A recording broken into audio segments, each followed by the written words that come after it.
Good morning, metalheads of the internet, and welcome to a brand new episode of the Metal Meltdown. I have a very special guest, the lead singer of one of my all-time favorite metal bands.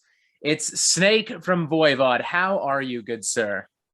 I'm all good. Despite, this craziness. But yes, we're doing good. What craziness? What could possibly be happening in the world right now? Everything's all good. Nothing wrong. Yeah. Well, it's despite the whole thing, we've been pretty busy, and we managed last year to do a couple of things. Like we want to reach the fans, as because we can't play anywhere. So it's just but we managed last year to do a couple of festivals with restriction. We released a few things. We released a beer, actually, and a Voivod beer. Yeah. Somehow I didn't hear about that. All right, that's interesting. Yeah, the Lost Machine. Okay. Yeah, and we want to offer something to the fans. It's just, this pandemic was like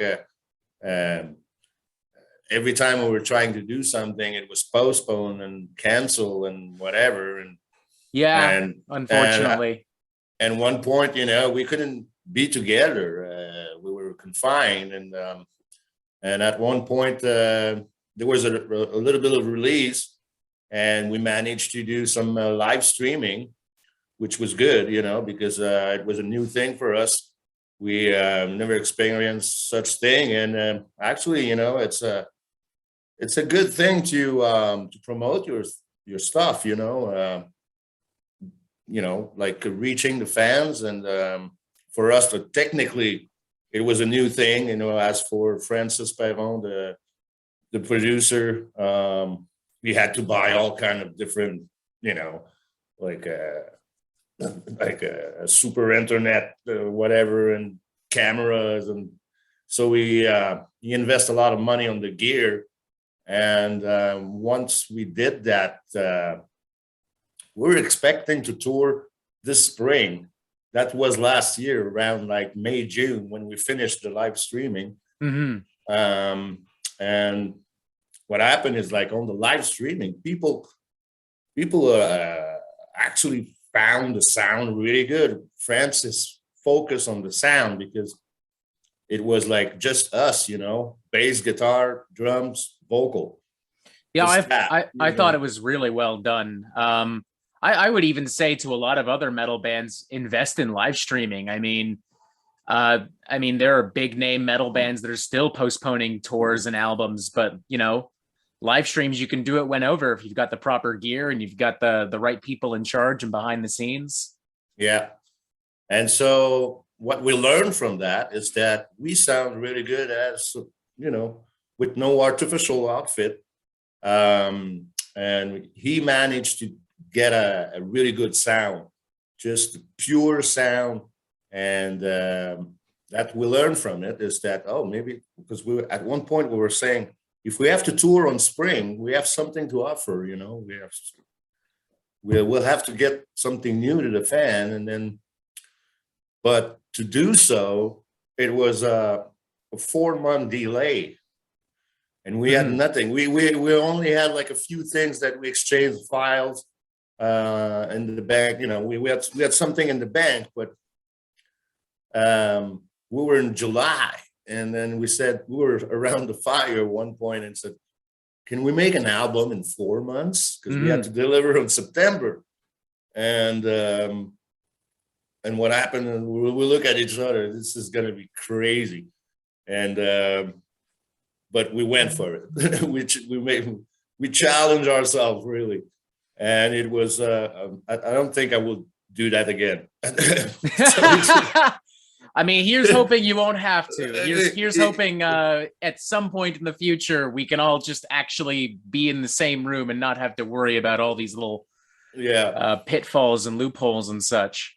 And so we build the songs. Record the songs in 4 months, and it was completely madness. It was like a constant brainstorm, and we almost, we were about to go crazy at one point because it's not like a little songs. It's Voivod. It has to be good, Yeah, there has to be like a lot of like janky guitar parts and like wild sci-fi vocal assaults.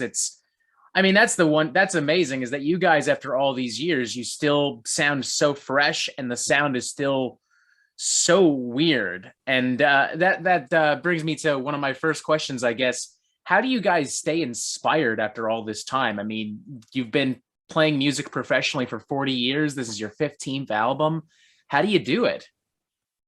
Well, we got inspired by different things, but mostly I think it's because, with this new lineup with Chewy and Rocky, and they bring something different a little bit, but they grew up with Voivod, so they're basically Voivod fans, and and they probably ask themselves when they do something what the question might be that in their head, like what the fan would like to hear, and so they're really tight together. They've been doing music forever, since they were kids, and we got, as Chewy has the ability to manage to recreate the piggy spirits, and that's pretty amazing for me. This guy is beyond everything, because he that's not easy to do, and no, I mean, he had such a distinct style. There aren't a lot of other guitarists that come even close, but I mean, Chewy does. He's really well replicated that style while bringing his own ideas to the Voivod sound. Yeah, true. And so what happened is, during this session, I mean, Michel had he brought a little. He did some pre-recording. I mean, he was building beats with a computer, with a some kind of a device there, and so he had like a few ideas of beats, and Chewy had little stuff in the bank, and we just joined in, and we started the process of brainstorming, bringing a melody, bringing a beat, bringing some guitar parts, bass, whatever. And at the beginning, it was a little bit confusing because we were just like putting all the stuff in the middle of the pot, and then we kind of like separate things, and finally, after 4 months, we were just like, our head was steaming, and because the thing is, like, when you work under pressure, if you run, you just run faster. If you do something, you do it faster. But your brain, when you write lyrics, your brain doesn't go any faster. It's just like you just kind of have to hope it turns out. Yeah, and it's like with a gun on your head. Come on, it has to be good. And but we managed to do it. It's incredible, I think we challenged ourselves, and we really did good. When you look at it, because we didn't have the time, seriously, to step back and hear what we just did. We didn't have the time to have a second thought. You just kind of like trusted your instincts and your your gut feeling about the whole thing. Yeah, and execute and execute and execute, and this is good. This is, well, we'll figure it out later. Blah blah blah blah blah blah blah. It was like a puzzle, but we managed to do it. I'm pretty pleased with what we came up with. I am too. I've had a promo copy for about a few days now, so I've actually listened to the album in its entirety. About a year and a half ago ish, you guys did an EP that you recorded with a jazz band, and that came out of an appearance you did at a Montreal Jazz Festival. Did that experience at all shape the chaos or the writing process of Synchro Anarchy? Well, it was not on the EP. It was oh yeah, the EP at the end of Dormancy. Yeah, we, of course, you know, well, Chewy is mostly responsible for all this, but he managed to create to actually write a part for strings. And when we did the jazz festival, it was a kind of surprise for the audience, and bringing all these people with brass and someone in the crowd's thinking, I thought this was a metal band. What's going on? Yeah, but actually it was perfect because that song in particular, it's almost like a epic when it starts, you know, it almost like a movie theme or something, you know, and it gives a really strong vibe to it, you know. When we heard that and we were like performing on stage, and it was magical. I think people had goosebumps in the audience, and I had goosebumps too, because when you hear these brass, you know, all focus and all like and the parts are all different, you know, and they link together, and it's like, wow, you know. Yeah, it's very chaotic, but there's a real harmony to it at the same time. Yeah.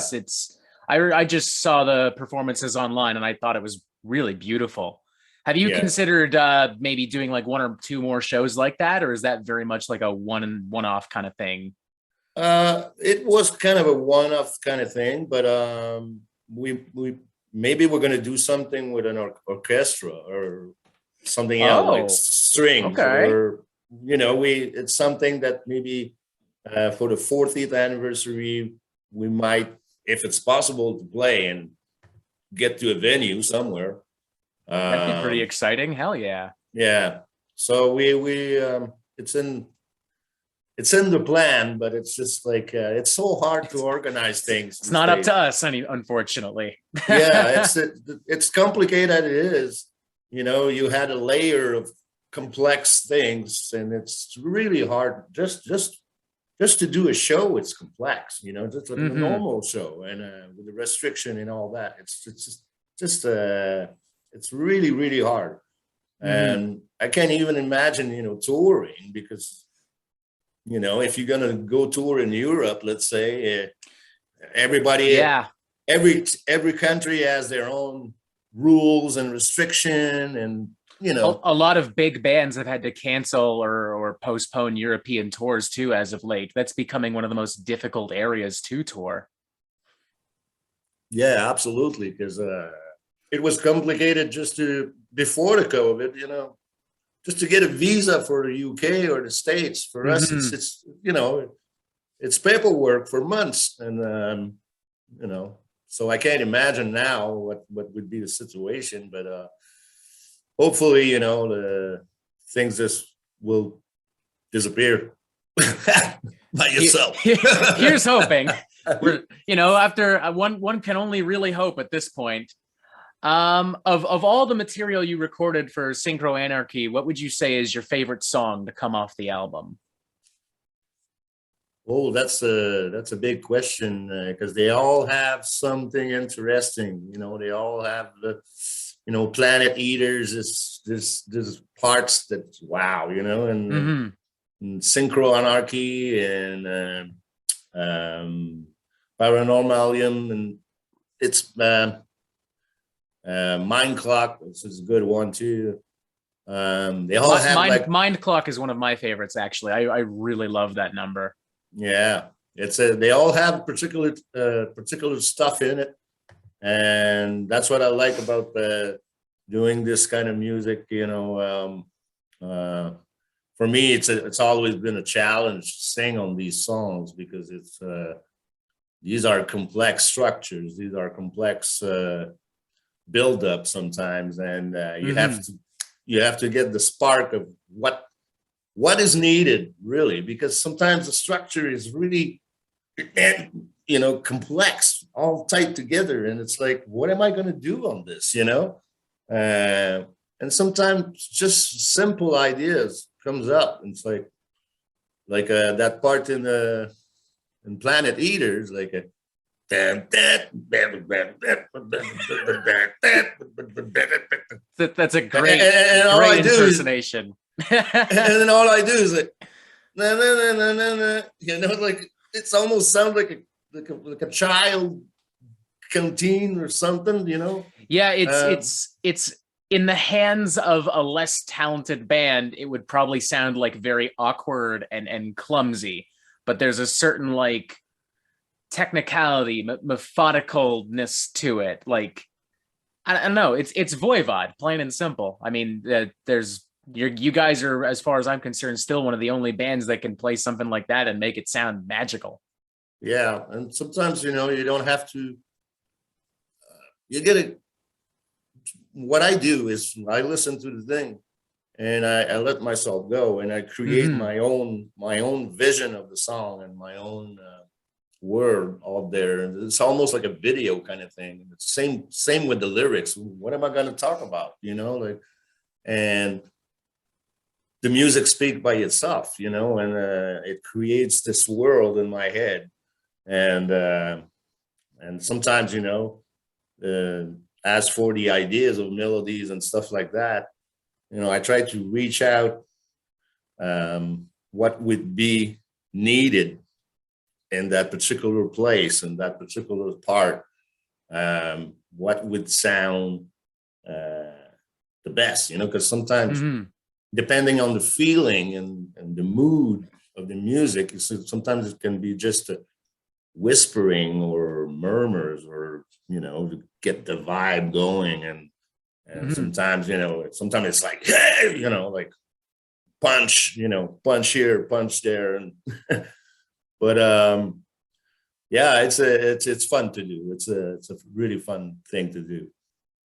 Voivod has also been working on an official documentary in the past year. You secured funding.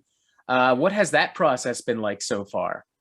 Well, it's still Felipe is still working on it. It was a little bit postponed because of the COVID.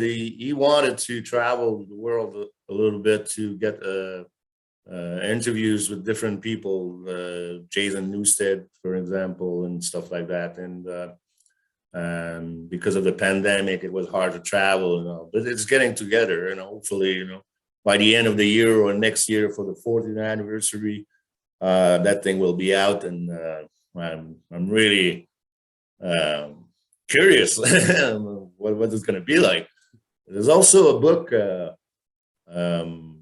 that Jeff Wagner will release maybe this year or beginning of next year for the 40th anniversary. Okay, and, like a biography kind of thing? Yeah, mostly, yeah. I think, and but there would be part of explaining what the Voivod thing is all about, and, you know, I'm hoping that it's going to be delivered by the beginning of next year. When you were putting this album together, actually, speaking of Jason Newsted, he's kind of like retired from music nowadays. Has there ever been a point like where you guys have thought about maybe asking him to just come into the studio and write and jam, or tour with the band or anything like that? Well, it happened a few times that he joined us on stage. I recall in Hellfest in what year was that? I think it was 2016, 17, maybe. And he joined in a few times, actually. Once in San Francisco.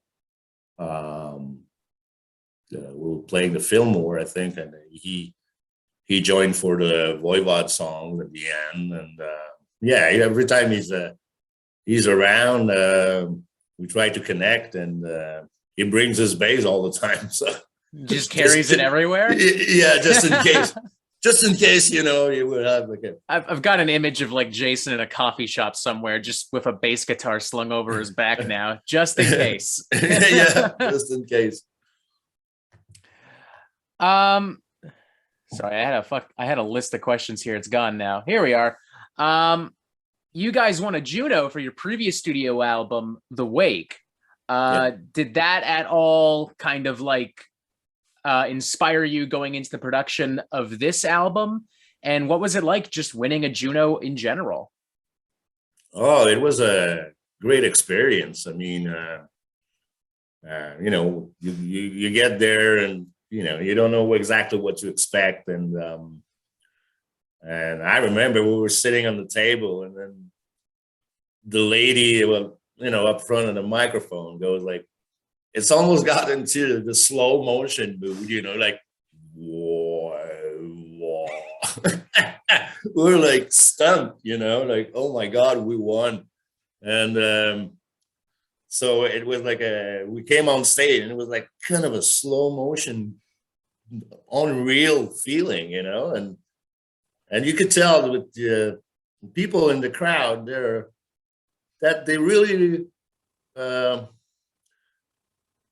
would say they were pleased that it was us, Mm-hmm. Yeah, I think there's, after so much effort, in a career, and there's a lot of bands that deserve it, as for a career achievement or something else, but sometimes it really helps to make you feel good, and make you feel right about what you've been doing for the entire life. Mm-hmm. And finally you get some recognition, and it's something that I will remember all my life, because it was a highlight, like, God, we won. We put so much effort on that record as well. So it was the top of the top, like we had so much good critique, reviews. Sony did a great job for us, as for the Juno, and we had one for them on that night, and they were pleased, and so it was a fantastic evening. Yeah. Is the goal to get another Juno with Synchro Anarchy? Do you think that's in the cards as well? Well, we'll see, but I cannot.